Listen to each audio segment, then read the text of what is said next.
You are watching the Radio Adda Show. आदाब, नमस्कार, सत श्री अकाल। आप देख रहे हैं रेडियो अड्डा, द रेडियो अड्डा शो के एक ताज़ा तरीन पॉडकास्ट में आपका स्वागत है। और होंगी कुछ नई बातें, कुछ नए टॉपिक्स के साथ, नए मेहमान के साथ।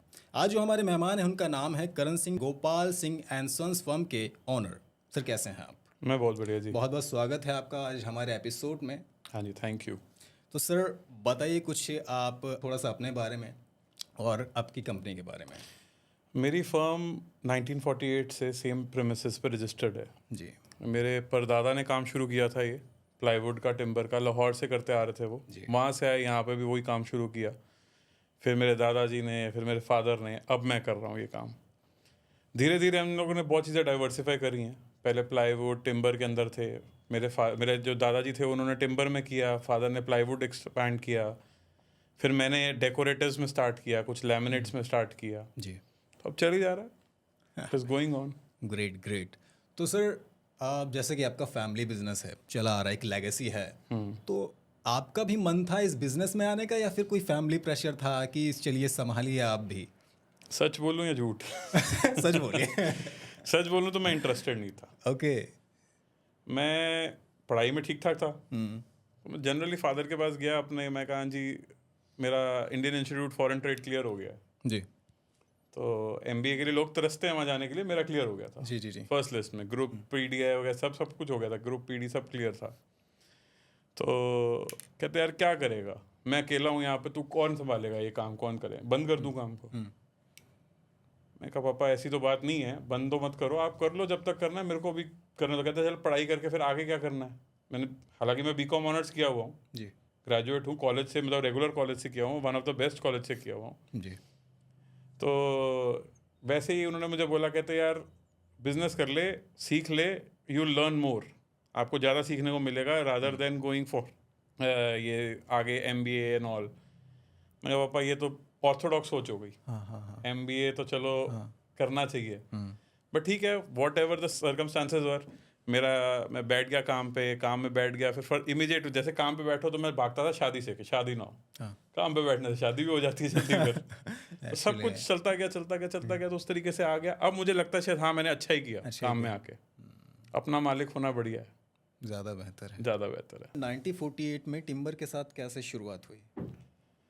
मैं जैसे आपको बताया कि गोपाल सिंह जी मेरे परदादा हैं, वो लाहौर से आए।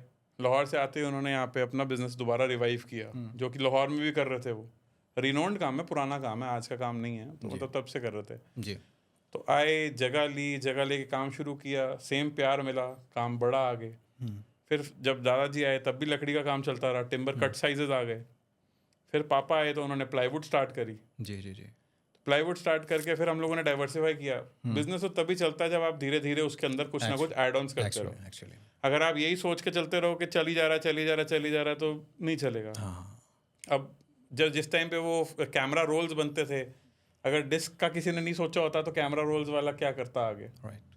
तो कुछ ना कुछ तो ऐड ऑन करना ही पड़ता है बिजनेस में। एक्चुअली में आप भी कुछ ऐड करने की सोच रहे हैं अभी? मैंने अभी ऐड किया है। मैंने 2022 के अंदर अपनी लाइन पूरी चेंज कर दी है। मैंने इंटीरियर रिलेटेड सारे प्रोडक्ट स्टार्ट कर दिए हैं। Charcoal panels, charcoal louvres, HDMR boards, Vectra panels, मतलब रिलेटेड। इवन आपके यहाँ पे कितने कुछ मैं देख रहा हूँ स्टूडियो में चीज़ें लग रखी हैं, जो सब कुछ अब मैं बना रहा हूँ जी। मेरे पास अपनी है ये सारी इन हाउस टीम है, सारी सब कुछ अपना है। हमारे पास इंटीरियर डिज़ाइनर्स की टीम भी है, हमारे पास स्टाफ प्रॉपर मेंटेन्ड है। अब चीज़ें बहुत ऑर्गेनाइज तरीके से हम लोग इंटीरियर के अंदर घुस गए हैं। ओके। तो आप मतलब खुद मैन्युफैक्चर भी करते हो? कुछ चीज़ें, और कुछ चीज़ें आउटसोर्स होती हैं। आउटसोर्स भी ये होती हैं कि हमारा होता है कि हाँ हमारे लिए ये कंपनी प्रोड्यूस करेगी ये सारा आइटम। अच्छा। सब चीज़ें तो मैं नहीं कर सकता ना, you can not be master of everything. हर चीज़ें एक चीज़ को मास्टर बन के बाकी चीज़ें तो आपको आउटसोर्स करनी पड़ेगी। और मैं अकेला हूँ तो फिर मेरे को तो बहुत जगह भाग दौड़ करनी पड़ती है। चारकोल फैब्रिक पैनल के बारे में कुछ बताइए, क्या है वो चीज़ें जो आपके प्रोडक्ट को बेहतर और अलग बनाती हैं? देखो पुराने ज़माने में क्या होता था, कमरा बना रहे हो, रूम बना रहे हो, क्या करते थे, वॉलपेपर लगा देते थे, पेंट करा लेते थे, टेक्सचर पेंट हो जाता था। जैसे पहले पेंट होता था, उससे आप इवॉल्व हुए टेक्सचर पेंट पे। फिर टेक्सचर पेंट से लोगों का मन चेंज हुआ तो वो लोग आ गए वुडन पैनलिंग पे। वुडन पैनलिंग से मन चेंज हुआ तो लोग आ गए वॉलपेपर पे। अब वॉलपेपर से भी लोगों का मन चेंज हो गया, तो उनको कुछ और नया चाहिए। कुछ ऐसा चाहिए जो दीवार पे लग जाए, सीलन से भी बच जाए, कॉस्ट इफेक्टिव भी हो, फ्यूचर में भी चलता रहे, कहीं पे कोई प्रॉब्लम ना आए, दीमक वीमक XYZ सब खत्म हो जाए। तो उस चीज़ का हल और निकल आया।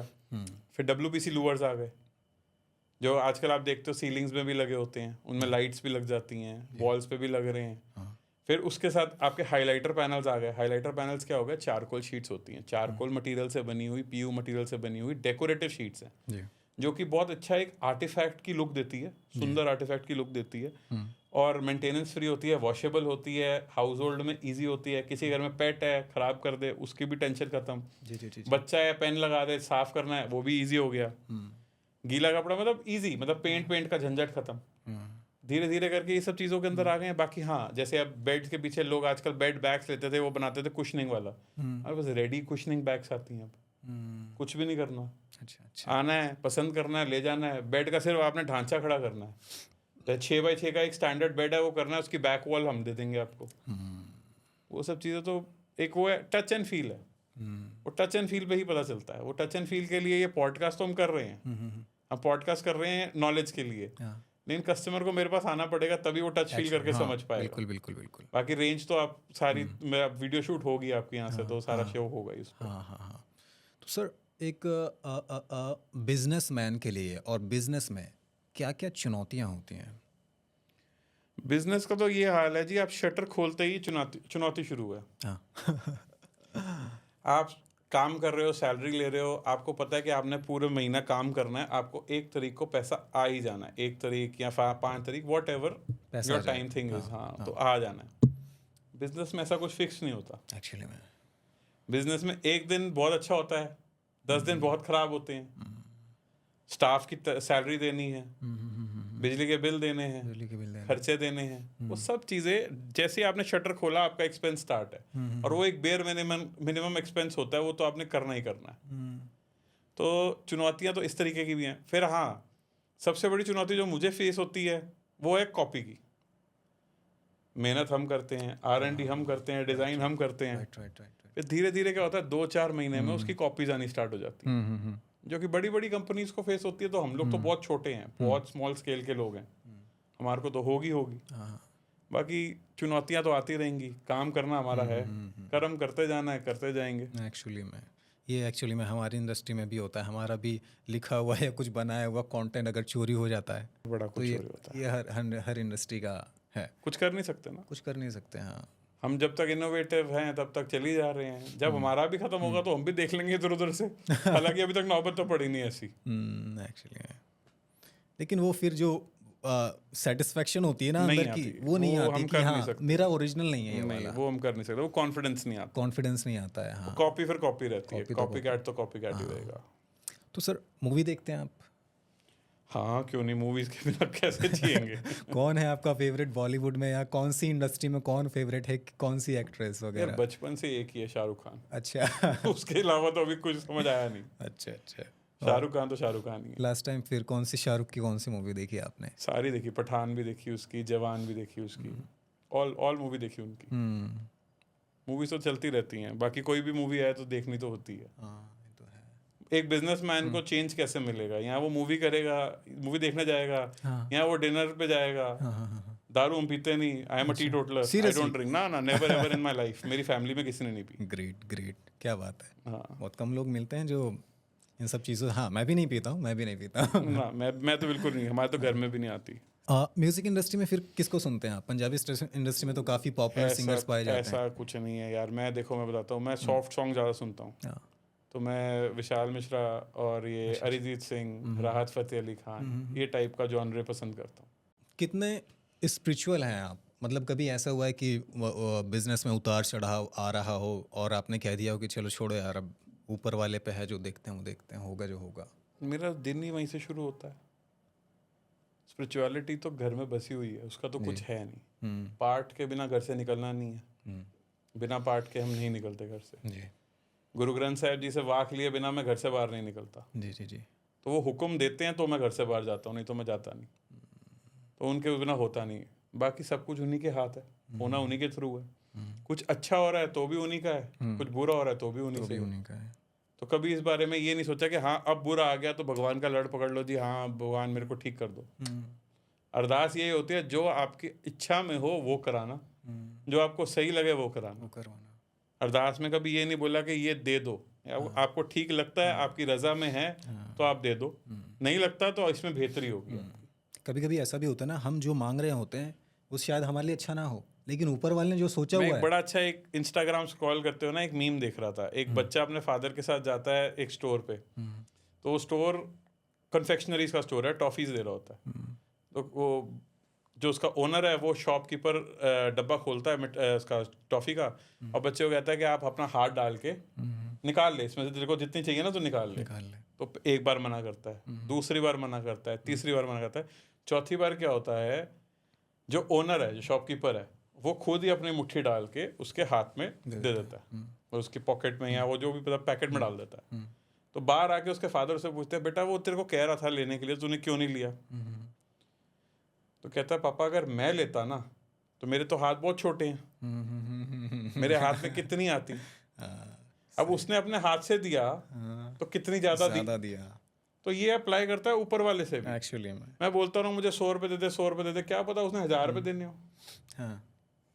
इट अप्लाइज ना, मतलब मैं कुछ छोटी चीज मांगता रहूं, जो उसने देना होगा उसको वो जान ही जाना है, उसको ज्यादा पता है। एक्चुअली में सर, ये कहीं ना मैं भी मानता हूँ, और ये होना भी चाहिए कि ऊपर वाला जो सोच के बैठा है वो ज़्यादा बेहतर सोच के बैठा है। हमने सोचा होगा, हमारे फैसले गलत हो सकते हैं। मैंने सोचा था कि मैं आपके साथ पॉडकास्ट कर रहा हूँ, अचानक ही हो गया ना सब कुछ। इसीलिए तो मैं अपनी क्रश को प्रपोज नहीं कर रहा हूँ। मुझे लगता है वो खुद ही आ जाए आपके पास। हो सकता है, हाँ, शायद ये वीडियो पहुंच जाए, ये शायद ये वीडियो पहुंच जाए।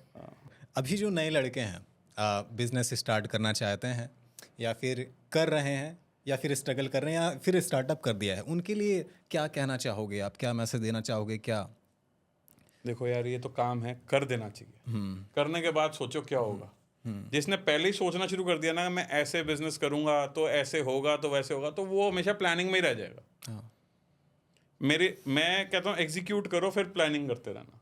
पहले आप कर दो बस, फिर अपने आप उसके जरिए निकलते रहे, रास्ते बन जाएंगे, अपने आप रोडें खुल जाएंगी, सब कुछ हो जाता है अपने आप। बस करने का आप में उद्यम होना चाहिए, हाँ कि हाँ मैं कर रहा हूँ।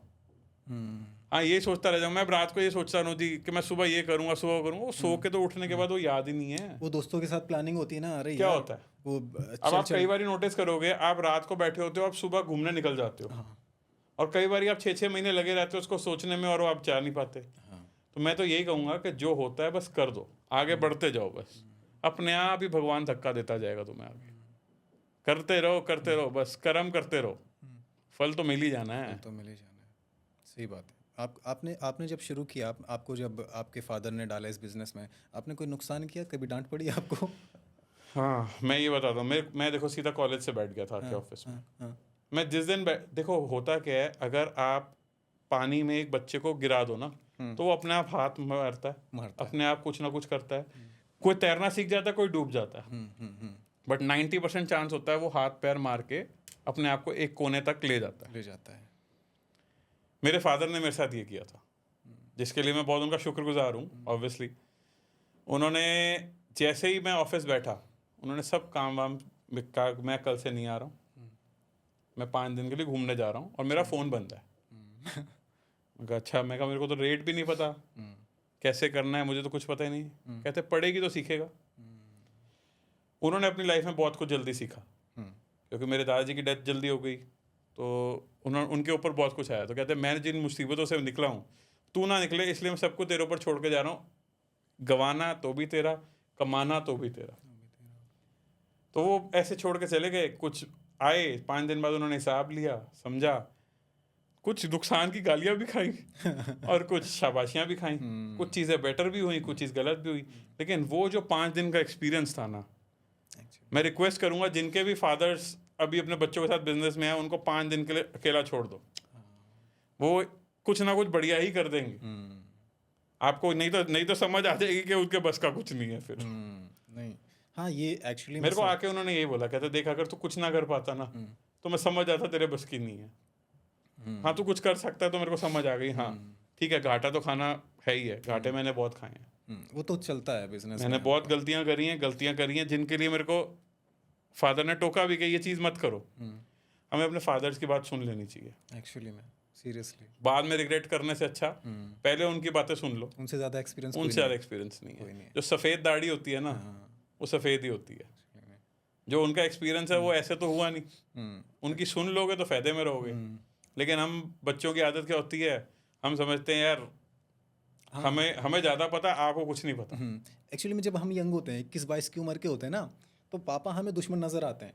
हमें लगता जब हम 25 मेरा बेटा है ना, मुझे पता ना, मैं भी ये सोचता हूँ ना कि नहीं पापा ठीक है, जो पापा बोलते थे और जो बोलते हैं वो सुन लो तो बढ़िया है। वो सुन लो तो बढ़िया है। हालांकि he is a retired man now, but still मेरा कोई भी डिसीजन उनसे बिना पूछे नहीं होता और ना कभी जिंदगी में होगा। एक्चुअली में नहीं होना चाहिए। ना ना कुछ नहीं, उनके घर बिना के कुछ सीनियर नहीं तो है। सीनियर वो वही है। 25-26 उम्र क्रॉस करने के बाद पता लगता है पापा सही थे यार, पापा सही हैं। उसके मुझे बाद तो खैर जल्दी पता चल गया था। मैं तो 22 साल में शादी हो गई थी मेरी तो। ओह माय गॉड, क्या बात है। मेरे तो 2 बच्चे हैं अब, एक 10 साल की बेटी है, एक 8 साल का बेटा है। तो मेरे को तो बहुत कुछ जल्दी जल्दी सीखने को मिला। शादी के लिए आप तुरंत मान गए या फिर थोड़ा स्ट्रगल किया? देखो मैं पहले तो नहीं मानता था, लेकिन कहते हैं ना जो जैसे फ्लो में हो रहा हो कर दो। जैसे मैं बोल रहा हूँ कि बस जो हो रहा है होने दो, अपनी सियानप काम नहीं आनी। हमारी तो हमारी गुरबानी भी यही कहती है कि उसमें तत्व है, मैं गुरबानी की तुक बोलूंगा उसमें बेइज्जती होती है, बेद भी होती है। तो उससे अच्छा मैं आपको ये बोलूंगा कि वो ये कहते हैं कि जो हो रहा है ना उसको होने दो, कर दो, हाँ कर दो सब कुछ, आगे होगा नहीं होगा वो उस पर छोड़ दो ना। उसने जरिया बनाया है तो वो राह भी अपने आप दिखाएगा। तो मेरा सब कुछ स्मूथली होता गया, टाइम से सब कुछ हो गया, एवरीथिंग इज गोइंग गुड, काम भी ठीक है। बच्चे मेरे अभी 10 साल का हो गया और 10 12 15 साल के अंदर उनकी भी एज आ जाएगी, तब वो हमें बेवकूफ़ समझेंगे। बट ठीक है, कांट हेल्प इट। हाँ, वो एक एज आती है टीनेज वाली और उसके बाद वाली, लेकिन उनको भी रियलाइज हो जाएगा। हाँ हो जाएगा, जैसे हमें हुआ तो वो जो बोल रहे हैं वो सही बोल रहे हैं। हाँ, तो टाइम कर लो, टाइम पे शादी कर लो, उम्र निकल रही है। मैं भी कर लूँगा, मुझे ऐसा कमेंट करने की ज़रूरत नहीं, टोंट मारने की ज़रूरत नहीं है। शेयर मार्केट वगैरह में इन्वेस्ट करते हैं आप? यार ये मेरे को जुआ खेलना पसंद नहीं है। मेरे से नहीं होता जुआ खेलना ना। अपने बिजनेस में, अपने धंधे में खेलूंगा। SIP, म्यूचुअल फंड, ये सब मैं तो नहीं करता। पापा करते हो तो मुझे पता नहीं, मेरी नॉलेज में नहीं। उन्होंने भी नहीं किया होगा? मैंने कभी पूछा नहीं, मैंने कभी ये बोला नहीं हाँ जी क्या कर रहे हो, क्या आपकी सेविंग्स हैं, क्या कुछ है, कुछ नहीं। मैं जो खुद कर सकता हूँ ना मैं वो कर रहा हूँ। अगर मैं 1 रोटी कमा सकता हूँ तो 1 रोटी कमा रहा हूँ, मैं 2 कर सकता हूँ 2 कर रहा हूँ, अपनी क्षमताओं में चल रहा हूँ। आजकल तो बहुत सारे एप्लीकेशन भी आ चुके हैं ये इन्वेस्ट करने के लिए। मेरे को नहीं समझ आती, मुझे नहीं, मेरे को जुआ खेलना पसंद नहीं है। भी बहुत लोग इसको कॉन्ट्राडिक्ट करेंगे कि ये जुआ नहीं है, बट मुझे नहीं समझ आता। मैं माल खरीद के उसको बेच लूँगा, कम से कम माल तो मेरे पास है। किसी और के ऊपर पैसे लगाने से अच्छा तो मैं अपनी क्षमताओं में पैसे लगाऊंगा। It should be me who's creating the wealth, not the others who are creating wealth for me. Right. तो घूमने का शौक है आपको, और कौन सी पसंदीदा जगह किसको नहीं होता घूमने का शौक? हाँ, सबको होता है। घूमने का शौक जिस बंदे को नहीं होता है वो फिर मैं कहूँगा उसका विजन ही नहीं है। मैं चाहे छोटा ट्रिप करूँ, बड़ा करूँ, चाहे मैं गाड़ी लेके 3 दिन के लिए बाहर चला जाऊँ, रिलैक्सेशन इज मस्ट। मैं तो जाता रहता हूँ, माइंड चेंज हो जाता है थोड़ा। हाँ, चाहे मैं 2 दिन कुछ नहीं करूँगा, बीवी बच्चों को, फैमिली को लेकर जाके किसी होटल रेस्ट में जाके रह लूँगा। 2 दिन वहाँ पे स्विमिंग पूल एंजॉय करूँगा, रिलैक्स करूँगा, रिक्रेशनल एक्टिविटीज़ करूँगा, एंजॉय करके वापस आ जाऊँगा। लेकिन घूमना तो चाहिए और मैं घूमता रहता हूँ। ज़रूरी नहीं है मुझे इंटरनेशनली जाना है या कुछ जाना है, वो तो मेरी बजट अलाउ करेगा, मेरी पॉकेट अलाउ करेगी तो मैं जाऊँगा। बाकी एक बिजनेसमैन की पॉकेट तो कभी अलाउ करती नहीं है, वो तो प्रेशर से ही जाता है। बट मेरे यहाँ पे उल्टा कि मैं बस चला जाता हूँ, चाहे 2 दिन के लिए मसूरी चला जाऊँ, चाहे 2 दिन के लिए मैं गुड़गांव किसी होटल में जाके रह लूँ। But I should go for at least 2-3 days every 4-5 months। मेरा कोशिश होती है। पसंदीदा जगह कौन सी है? पसंदीदा जगह मेरी बहुत सारी हैं। मेरे को मसूरी बहुत पसंद है, मुझे गोवा बहुत पसंद है। तो आपकी पसंदीदा स्त्री आपको अकेले जाने देती है? मैं अकेला जाना पसंद ही नहीं करता, अगर मैं पसंद करूंगा तो वो जाने देगी। अच्छा। मुझे बड़ी बार बोला, मेरे फ्रेंड जाते रहते हैं, बोलते हैं चले जाओ, क्या मज़ा है, मैंने क्या कर रहा है बाहर जाके। अब मैं कॉन्ट्राडिक्टरी स्टेटमेंट्स तो दूंगा नहीं। मैंने क्या करना है, मैं तो 20 बच्चों के साथ जाऊंगा, उनके साथ एंजॉय करूंगा, यस यस। या मम्मी पापा के साथ जाके एंजॉय करूंगा। मेरे को अकेले जाने का कोई ऐसा इंटरेस्ट नहीं है, ना मैंने कभी उस चीज़ के लिए जोर लगाया। इंडिया में अगर कोई क्लाइंट है आपका किसी और सिटी से है, तो इस केस में आप कैसे हैंडल करते हैं, और वो आपसे ही डील करना चाहता है? देखो अभी तक तो ऐसा कुछ हुआ नहीं कि हाँ मेरे से डील करना चाहते हैं। हाँ नेगोशिएशंस मेरे से करना चाहते हैं, वो मेरे को पता है।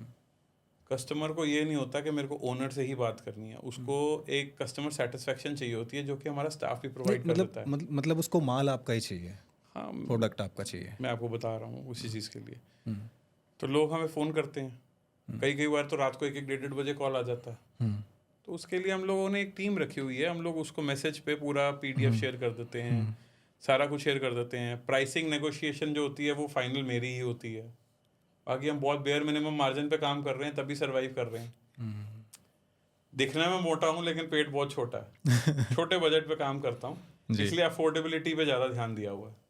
कोई ये नहीं कि बहुत महंगा महंगा बेचना है, महंगे को सस्ते में बेचना है, उसके ऊपर फोकस रहता है। कोशिश वही है। आपने किस तरह के कंपटीशन को फेस किया और क्या स्ट्रेटेजी अपनाई उसके लिए, फेस करने के लिए? कॉम्पिटिशन्स तो मैंने, जैसे पहले भी आपने मुझे पूछा था क्या क्या चुनौतियाँ आती हैं, तो मैंने बताया था कि शटर खोलते ही बहुत चीज़ें शुरू हो जाती हैं। But competition to an extent is different. Like आपका आस पड़ोस वाला क्या बेच रहा है, लोग जो दुनिया एक बिजनेसमैन देखता है, सामने वाला क्या बेच रहा है, मुझे किसी से कोई मतलब ही नहीं है। मैंने कभी अगर शॉप पे आया तो मैंने ये भी नहीं देखा कि शोरूम पे आके कि लेफ्ट में क्या बिक रहा है, राइट में क्या बिक रहा है। लोग आके देख जाते हैं कि हाँ करण ने क्या डिस्प्ले लगा रखा है, वो हम कॉपी करेंगे या वो लेकर आएंगे। करण कभी किसी की शॉप पे नहीं गया देखने, या शोरूम पे नहीं गया देखने कि हाँ भाई क्या बेच रहे हो। तो मेरा कंपटीशन के अंदर यही है कि लोग कॉपी कर लेते हैं, मेरा नहीं होता। मेरी स्ट्रैटेजी यही है कि मैं लेफ्ट राइट देखता ही नहीं। हमारे को मेरे फादर ने एक ही चीज़ सिखाई थी, जैसे घोड़े को लगाया होता ना कि बस वो सीधा चलता रहे, तो मैं भी बस सीधा ही चलता हूँ। मेरे को अपने काम से मतलब है, अपने पैसे से मतलब है, मुझे लेफ्ट राइट से कोई मतलब नहीं है। कोई क्या खा रहा है, क्या पहन रहा है, क्या घूम रहा है, क्या कर रहा है, मुझे उससे कोई लेना देना नहीं। Least bothered. मुझे अपने से मतलब है। 2 वक्त की रोटी बहुत अच्छी मिलती है, सुकून से मिलती है, रात को नींद अच्छी आती है, बस ये सुकून चाहिए। क्या बात है। आपके पर्सनल लाइफ के बारे में थोड़ा सा जानना चाहेंगे? पर्सनल लाइफ मेरी कोई ऐसी खास है नहीं। मतलब इट इज़ लाइक स्कूल जाते थे, स्कूल से घर, कॉलेज जाते थे, कॉलेज से घर, अब ऑफिस जाते हैं तो वही है। बीच का आपने मिस कर दिया गर्लफ्रेंड्स वगैरह? गर्लफ्रेंड्स वगैरह वाला ऐसा कोई था नहीं। मैं बहुत शरीफ बच्चा था। अच्छा। बहुत शरीफ बच्चा था। घर में ही रहना, घर पे ही रहना, घर का खाना खाना। हाँ अब ज़रूर थोड़ा शौक हो गया, घर का खाने से शिफ्ट हो गया, हम लोग बाहर का खाना मंगाने पे लग गए हैं। हाँ चलो जी स्विगी कर लो, बच्चों को शौक है ये कर लो वो कर लो। बाकी कोशिश यही होती है कि कहीं घूमने वूमने जाए ना, टाइम नहीं होता इतना। मेंटल स्ट्रेस और चीज़ें बहुत सारी होती हैं। उसके बाद घर आके बंदा फैमिली के साथ बैठ के रिलैक्स कर ले, वही ज़्यादा इंपॉर्टेंट है। ओपन टू ऑल है मेरी तो Instagram channel, open to all है, देखते ही हैं लोग। मतलब मैं इंस्टाग्राम की आईडी क्या है आपकी? मेरा करणप्रीत खुराना है। करणप्रीत खुराना है। मेरी आती रहती हैं वीडियोस इंस्टाग्राम पे, interior related products, nothing commercial, basic. आपके मेंटर्स और इंस्पिरेशन कौन रहे, या फिर अभी किसको मानते हैं? मेरा तो एक ही है यार, मेरे फादर। जो सीखा उनसे सीखा। Obviously almighty is there, but यहाँ पे उनके जगह पे अगर कोई है तो वही है। उन्होंने मुझे सिखाया। आज भी कोई प्रॉब्लम है तो भी वही है, कोई खुशी है तो भी वही है, पहल तो वही है ना। उनके अलावा कुछ नहीं है। तो मेंटर भी वही है, डांटने वाले भी वही हैं, सिखाने वाले भी वही हैं। एवरीथिंग ही इज द ओनली वन। मैं सिर्फ उनसे पूछता हूँ हाँ करना है, yes no, that's it, no questions asked. तो आपके जैसे भी बच्चे हैं तो आप उनके साथ क्या करने वाले हो? हम बच्चों को देखो, मैं अपने फादर की तरह नहीं हो सकता, मेरे फादर अपने फादर की तरह नहीं हो सकते। सीरियसली। तो मेरे बच्चे मेरी तरह होंगे ये मैं सोचता नहीं। परवरिश अच्छी देनी है, कोशिश करनी है, बाकी क्या होता है क्या नहीं होता है इसके लिए इतना सोचना नहीं है। बट हाँ किसी चीज़ का कोई स्ट्रेस, दबाव, फोर्स नहीं है। कोई पढ़ाई को लेके उनको मैं फोर्स नहीं करता। कोई ये चीज़ के लिए नहीं हाँ ये करिकुलर एक्टिविटीज़ करनी है। मैं बहुत चीज़ों में था, मैं डिबेट्स में, इंटर स्कूल डिबेट्स, कॉम्पिटिशन वगैरह में आया हुआ हूँ. मतलब फर्स्ट प्राइज आता था, सेकंड में ही घूमा हमेशा. मार्क्स भी 100 से 99 आते तो चिढ़ मच जाती थी क्यों आए. तो क्या मतलब उसका क्या बेनिफिट हुआ. हाँ ठीक है, आज मैं आपके साथ बैठ के खुले दिमाग से बात कर रहा हूँ, मेरी कन्वर्सेशन स्किल्स अच्छी हैं, मैं कस्टमर हैंडल कर लेता हूँ, तो वो मेरे को लगता है एक नेचुरल एबिलिटी भी होती है. ज़रूरी नहीं है, वो डिपेंड करता है आपके घर के माहौल का. पढ़ाई to an extent is good. अभी अल्फा गामा थीटा वीटा कहाँ काम आता है, मुझे तो नहीं आया कहीं काम, मुझे तो नहीं आया. अकाउंटिंग बेसिक आती है, डेबिट क्रेडिट समझ आता है, debit what comes in, credit what goes out, ये समझ आता है.